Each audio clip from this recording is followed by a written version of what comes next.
ओम तत्पुरुषाय विद्महे महादेवाय धीमहि तन्नो रुद्रः प्रचोदयात्।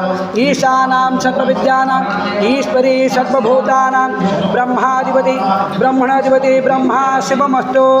श्रावणमासे कृष्णपक्षनां देश द्वादशी तिथूनां देश ओम बृहस्पतिवासरे अच्युतगतं स वंशीधारी दासनां देश तस्य धर्मपतिनां देश अपूर्व देवी दासीनां देश तस्य कुटुम्बेश आयुरारोग्य परमावृद्धि मनोवांछा सिद्धिरतु।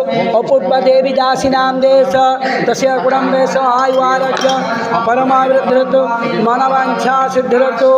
ओंकारबिंद संयुक्तं नित्यं ध्यायि योगिनः कामदं मोक्षदं चैव ओंकाराय नमः। न जातो नैव संभूतं न च जाति पराभवं नानाशक्तिधरं